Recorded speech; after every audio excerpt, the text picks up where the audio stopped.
नमस्कार दोस्तों, the irrational पाई में आपका स्वागत है।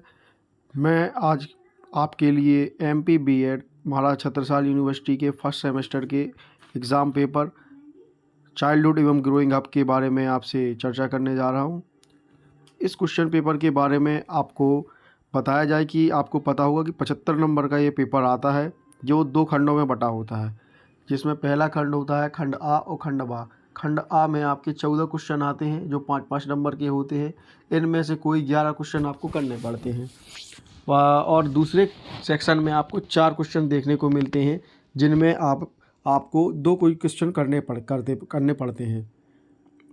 पहले अब आपको आगे चर्चा करते हैं पहले सेक्शन की ओर, जिसमें आपको पहला क्वेश्चन देखने को मिलता है शैक्षिक मनोविज्ञान की अवधारणा समझाइए।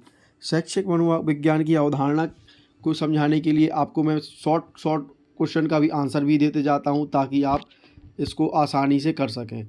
पहले क्वेश्चन में जो बताया गया है, इसमें आपको करना क्या है, शिक्षा और मनोविज्ञान को आपस में संयोग करके बताना है कि शिक्षा और मनोविज्ञान का क्या रोल होता है। दूसरा क्वेश्चन है विकास के चरणों को लिखिए। विकास के चरणों में आपको इसमें बालक की 5 विकास की अवस्थाओं के बारे में लिखना है, जिसमें शैशवावस्था, बाल्यावस्था, किशोरावस्था, प्रौढ़ावस्था, बुढ़ापा आदि आता है। तीसरा क्वेश्चन जो है फ्रॉइड के मनोवैज्ञानिक विकास का वर्णन कीजिए, ये लिखा हुआ है। इसमें आपको फ्रॉइड के जो साइकोलॉजिकल डेवलपमेंट के जो इनके सिद्धांत हैं, उनके बारे में आपको लिखना है। ये आपको बुक्स में मिल जाएंगे, आसानी से आप पढ़ सकते हैं। चौथा प्रश्न दिया है बालक के विकास को प्रभावित करने वाले कारकों का वर्णन कीजिए। आप आसानी से देख सकते हैं, मैंने इसको बैक किया हुआ है, देखेंगे आप। तो बालक के विकास को प्रभावित करने वाले कारकों का वर्णन कीजिए। पांचवा प्रश्न दिया है वृद्धि एवं विकास में अंतर लिखिए। इस क्वेश्चन का आंसर तो आप ऐसा समझ सकते हैं कि हमारे यूट्यूब चैनल पे ही एक वीडियो पड़ा हुआ है, आप इसको देख सकते हैं। छठवां प्रश्न है बाल्यावस्था में मानसिक एवं शारीरिक विकास की विशेषताएं लिखिए। सातवां प्रश्न दिया हुआ है एरिक्सन के मनोसामाजिक विकास सिद्धांत के मुख्य बिंदुओं का उल्लेख करना है। मैं आपको एक गाइडेंस देता हूं, जितने भी एग्ज़ाम पेपर होंगे इसमें चाइल्डहुड और ग्रोइंग अप वाले पेपर में जितनी ही बुक्स में आपको सिद्धांत देखने को मिलेंगे, आप एक बार उनको ज़रूर देख के जाएगा पेपर देने में। इसमें ऐसा नहीं होगा कि आपको 2 से 3 सिद्धांत देखने को ना मिल जाएं। चलिए 8वें प्रश्न की बात करते हैं। 8वां प्रश्न जो दिया हुआ है बाल विकास में जनसंचार की भूमिका पर चर्चा करना है।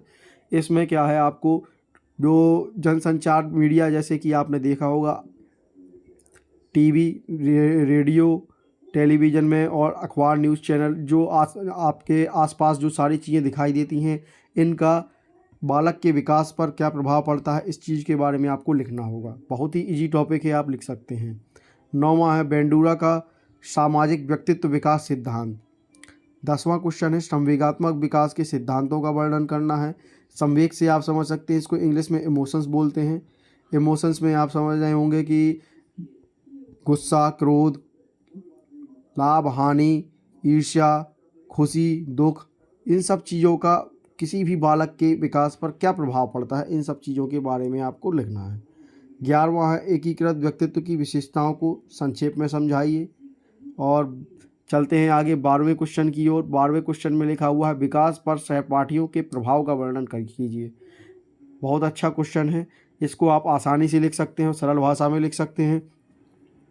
आप ये ध्यान दीजिए, सोचिए कि आप जब अपनी क्लास में पढ़ते हैं तो आपके कोई फ्रेंड होंगे। अब आपके फ्रेंड्स के साथ आप पढ़ाई किस प्रकार से कर पाते हैं, उनके साथ आप जब पढ़ाई करते हैं तो आप पर क्या प्रभाव पड़ता है, या आपकी जो एजुकेशन है उस पर कितना प्रभाव पड़ रहा है, कुछ पॉजिटिव रिजल्ट मिलता है या कुछ नेगेटिव रिजल्ट मिलता है, उसी चीज़ के बारे में आपको इस क्वेश्चन के आंसर के रूप में लिखना होगा। 13वां क्वेश्चन दिया हुआ है विपरीत लिंग से मिलने पर बच्चों पर पड़ने वाले प्रभाव लिखें। इस क्वेश्चन का आंसर आपको ये बालक की किशोरावस्था पर देखने को मिलता है। यह किशोरावस्था से जुड़ा हुआ क्वेश्चन है। जब बालक अपने समय पर मतलब किशोरावस्था में होता है, तब वह एक लड़का और लड़की के जो अट्रैक्शन का मेल होता है, उसी समय का ये क्वेश्चन दिया हुआ है। इसे आप अपनी बुक से पढ़ें और अपनी भाषा में लिखें तो ज़्यादा अच्छा होगा, क्योंकि आप इन सब चीज़ों से गुजर रहे होंगे तो आपको आसानी से लिखने में आसानी पड़ेगी।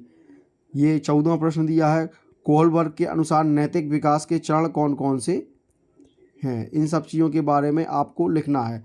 स्टेजेस ऑफ मोरल डेवलपमेंट के बारे में आप लिख सकते हैं। चलिए खंड बा के बारे में बात करते हैं। खंड बा में जो है क्वेश्चन आया है 15वां क्वेश्चन है। इसमें आपको सिर्फ 4 क्वेश्चन दिए हुए हैं, जिनमें से 2 करने हैं।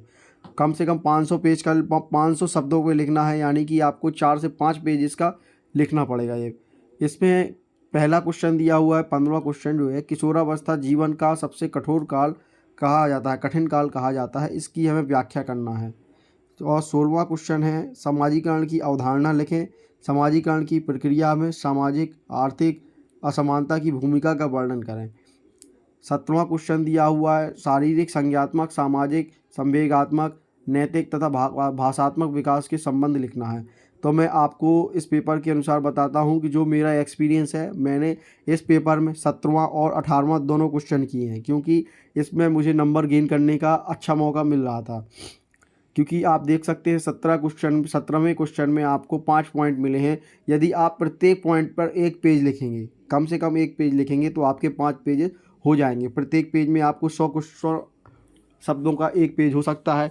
इससे आपको नंबर गेन करने में आसानी होगी।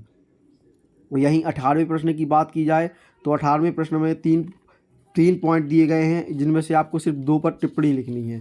तो आप इसमें जीन पियाजे का संज्ञात्मक विकास सिद्धांत भी लिख सकते हैं, बॉल्बी का लगाववादी सिद्धांत लिख सकते हैं, शिक्षा मनोविज्ञान का सिद्धांत लिख सकते हैं।